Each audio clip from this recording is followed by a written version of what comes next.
اللہ اکبر زکات کا حکم دیتے تھے. آپ محسوس کریں، اس سے پتہ چلتا ہے نبیوں کو اپنی اولاد کے حوالے سے اگر فکر تھی تو دین کے معاملے میں میں کہنا یہ چاہتا ہوں بھائیوں، آج ہم نے اپنی اولاد کی دین کے معاملے میں کتنی فکر کی ہے.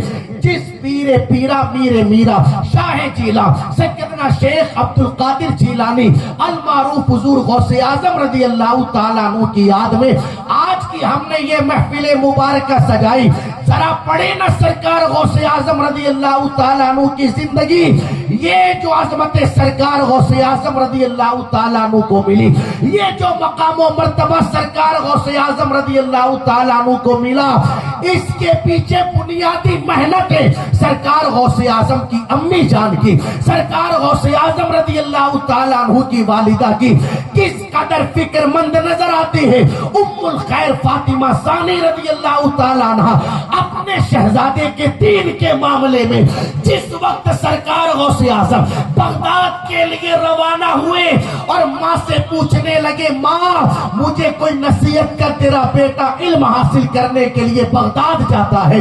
اس وقت ماں نے یہ نہ کہا بیٹا اپنی صحت کا خیال رکھنا، یہ نہ کہا بیٹا یہ جو 40 روپیہ میں نے تیری آستین کے اندر سل دی ہے ان کا خیال رکھنا، کھانے پینے کا خیال رکھنا. بلکہ ماں نے اگر بیٹے کو نصیحت کی تو دنیا کی نگاہوں نے دیکھا ام الخیر فاطمہ ثانی اپنے بیٹے عبد القادر کو نصیحت کرتی ہے تو اس شان سے نصیحت کرتی ہے، بیٹا عبد القادر زندگی میں کبھی جھوٹ مت بولنا.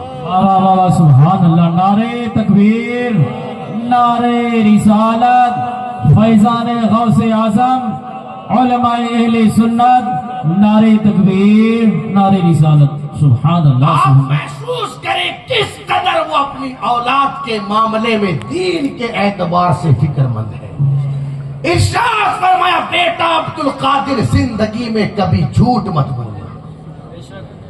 یاد رکھنا سرکار غوث پاک رضی اللہ تعالیٰ عنہ کے ذکر کی محفل میں آنے والوں، ہر کامیاب انسان کے پیچھے بنیادی وجہ ماں باپ کی اچھی تربیت ہوتی ہے،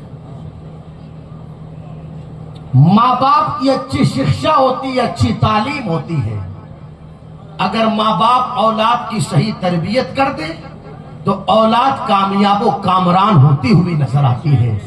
اور اگر اپنی اولاد کی صحیح تربیت نہ کی جائے تو پھر وہی اولاد جن ماں باپ نے بڑی تمناؤں کے ساتھ، بڑی دعاؤں کے ساتھ، بڑی آرزوؤں کے ساتھ اولاد کو خدا کی بارگاہ سے مانگا، پھر وہی ماں باپ یہ کہتے ہوئے نظر آتے ہیں اگر یہ پیدا نہیں ہوتا تو ٹھیک رہتا، یا ہوتے ہی مر جاتا تو ٹھیک رہتا.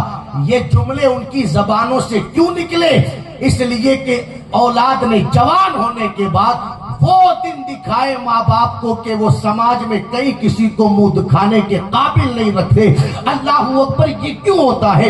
اس لیے کہ انہوں نے اپنی اولاد کی صحیح تربیت نہیں کی، صحیح پرورش نہیں کی. سادات اکرام کی موجودگی، ابھی مجھ سے پہلے مولانا سمیر صاحب نے اپنے دل کا درد آپ کے سامنے رکھا. ہر ماں باپ یہ چاہتے ہیں میں اپنی اولاد کو کوئی بہتر تحفہ دوں، میں اپنی اولاد کو کوئی قیمتی تحفہ دوں. جب بھی بیٹے کا برتھ ڈے آتا ہے ہر باپ یہ سوچتا ہے یار اس کے لیے کوئی اچھا سا تحفہ لا کر کے دیا جائے. کسی نے اپنی اولاد کو 1,00,000 روپے کی گاڑی لا کر کے دی، بیٹا یہ تیرے برتھ ڈے پر تیرے لیے تحفہ ہے. کسی نے 40-50 ہزار کا موبائل لا کر کے دیا اور کہا بیٹا تیرے لیے یہ تیرے برتھ ڈے پر تحفہ ہے. لیکن اب آؤ حضور کی بارگاہ میں چلے اور چل کر کے عرض کرے یا رسول اللہ علیہ الصلوۃ والسلام، ہم نے تو کپڑا، موبائل، دکان، مکان، گاڑی، بنگلہ اسے اچھا تحفہ سمجھا. ذرا آپ بتائیں نا ماں باپ کی طرف سے اولاد کے لیے سب سے اچھا تحفہ کیا ہے، سب سے قیمتی تحفہ کیا ہے؟ میرے آقا صلی اللہ تعالی علیہ وسلم نے ارشاد فرمایا ماں باپ کی طرف سے اولاد کے لیے سب سے بہترین تحفہ اچھا ادب ہے. کیا فرمایا حضور نے؟ اولاد کے لیے ماں باپ کی طرف سے سب سے اچھا تحفہ ادب ہے. ادب. مفتی احمد یار خان نعیمی علیہ رحمت و رضوان اس حدیث مبارکہ کی شرح میں لکھتے ہیں، ادب سے مراد یہ ہے ماں باپ اپنی اولاد کو دیندار بنائے، متقی اور پرہیزگار بنائے۔ اس سے بڑا تحفہ اولاد کے لیے ماں باپ کی طرف سے دوسرا ہو ہی نہیں سکتا۔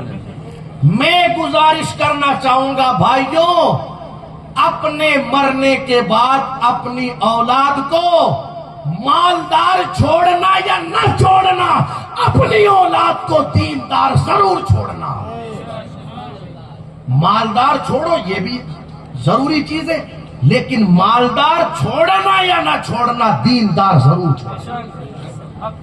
سیدنا سرکار عمر بن عبدالعزیز رضی اللہ تعالیٰ عنہ کے جب انتقال کا وقت قریب آیا، آپ کا ایک دوست آپ سے ملنے کے لیے آیا تو کہنے لگا بادشاہ تو کہیں دیکھے مگر آپ کا معاملہ کچھ سمجھ میں نہیں آیا، اس لیے کہ دنیا میں جو بھی بادشاہ آتا ہے وہ اپنی آنے والی نسلوں کے لیے، اپنے خاندان والوں کے لیے بہت کچھ چھوڑ کر کے جاتا ہے، مگر آپ نے اپنی اولادوں کے لیے کچھ نہیں چھوڑا۔ اب جواب سنیں سیدنا سرکار عمر بن عبدالعزیز کا، فرماتے ہیں میں نے اپنی اولاد کو مالدار چھوڑا یا نہیں چھوڑا، میں نے اپنی اولاد کو دیندار ضرور چھوڑا ہے۔ اس لیے کہ دنیا میں یہ دیکھا گیا ہے جن لوگوں نے صرف اولاد کو مالدار چھوڑا، کیا چھوڑا؟ صرف مالدار، باپ کے دنیا سے چلے جانے کے بعد اس دولت کو اولادوں نے نشے پر لگایا، جوئے پر لگایا، غیر عورتوں کے اڈوں پر لگایا۔ نتیجہ یہ نکلا کہ چند ہی دنوں کے اندر وہ اولادیں چوراہوں پر، مسجدوں کے دروازوں پر بھیک مانگتی ہوئی نظر آئی۔ مگر جن لوگوں نے اولادوں کو مالدار چھوڑا یا نہیں چھوڑا، دیندار چھوڑا، ان کی اولادیں کچھ وقت گزرنے کے بعد وہ ترقی کرتی ہوئی نظر آئی کہ دنیا پر حکومت ان لوگوں نے کی ہے جن لوگوں نے اپنی اولادوں کو دیندار چھوڑا۔ میری گزارش ہے سب سے قیمتی تحفہ ماں باپ کی طرف سے اگر اولاد کے لیے ہے، اپنی اولاد کو اچھا ادب سکھائے، اچھی تعلیم